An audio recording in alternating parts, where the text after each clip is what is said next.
Morning guys, Barry Potts here, MarineMax Brick. This is a 2011 Sea Ray 205 Sport. It's powered with a 4.3 liter Mercruiser engine. Only has about 30 hours on it.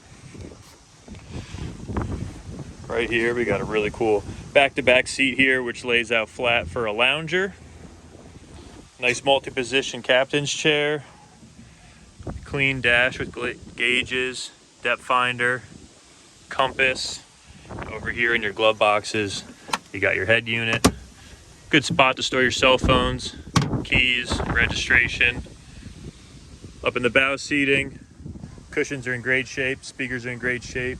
Dedicated anchor locker up front, your navigation lights as well. Bimini top with the boot.